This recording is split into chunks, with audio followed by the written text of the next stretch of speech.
Hey, everybody, this is Rapping Sports with Jax with the J to the A to the X and X.com. How we doing? UConn Huskies. They played Army. Well, they scored some points, and a sad win. You're actually happy that they scored some points, but they did a great job. I'm joking. They didn't do a great job. But there is a new quarterback in town. And now it just comes down to the conclusion that the only time UConn over the last few years, seems like eternity, is had any form of offense is when they had a quarterback that could actually run the ball. That was Pindell, and now it's I can't even really say his name. I'll get used to it, but we'll call him Mr. P. He did a great job back there as a freshman, running around. Got the 38-yard pop. There were actually other scores that were called back, if I remember right. A couple of penalties. One wide receiver just dropped a wide open ball, which is what I thought was the best part of UConn team, as I said in the first show, as you see them catch a couple of balls, but then in the clutch, when they were still actually in the ball game, when they could have caught the damn ball, they had the dropsies. So it's like UConn does all the little things to keep them losers. And sooner or later, these kids hopefully will get tired of that, and then they'll start catching the ball. But I like this quarterback with the dual threat. And UConn can never draft a quarterback that's just a drop-back quarterback.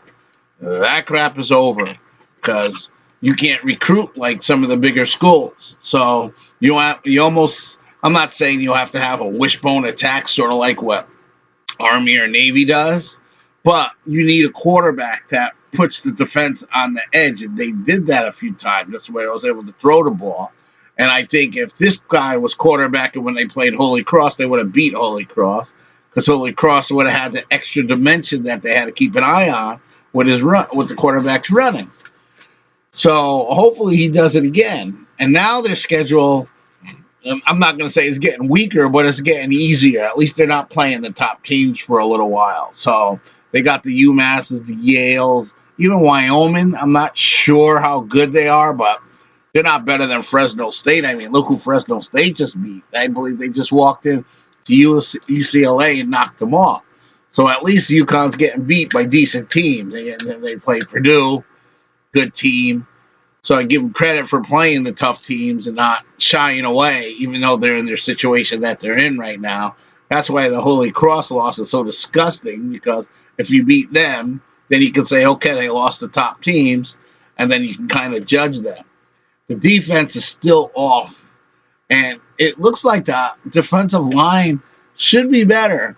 So, and they keep saying it's getting better, and they do seem to stop the run, but they always manage to find a way that give that long pop to that long run or that long throw. They haven't figured out how to keep people in front of them and how to tackle properly. You can see that. Now, I don't know if a lot of it is because of the worn down process, because the offense, but this time the offense did hold the ball a couple of times for longer drives and had a little bad luck. They could have had a few more points because they ended up with 21. I thought, honestly, they could have ended up with 35, and it would have made the game respectable, and it might have changed the mind of the way the defense thought, because, wait a minute, the offense is scoring a little bit. But it's a positive sign. I'm not sure, too, in the game. I never really heard about it, and then I stopped researching about what happened to Mencha. How come he wasn't in there? And is it because they're playing all freshmen now? They figure, wait a minute, if we're going to lose, why are we playing juniors and seniors? You know, especially when they lost the year of play. At least if you play your sophomores and your freshmen, they probably would have been on a redshirt year anyway. So that year missing the play and just practice wouldn't hurt them that much. But I haven't quite given up on UConn yet. I think they can still win a couple of games on their schedule. I know their last 3 games are monstrous games. I mean, Clemson, Houston, UCF. I don't see too many wins in that spot right there. So they have to win those middle games, the Tennessee, the Middle Tennessees. They have a shot at some of these games. They should be in them. You know, like I said, UMass, Yale, Wyoming. They should be in some of these games. So I'm kind of curious to see what they do. Now we're going to get a little bit more of a judgment of the progress that's going on. I did like what the offense of coordinator tried to do there.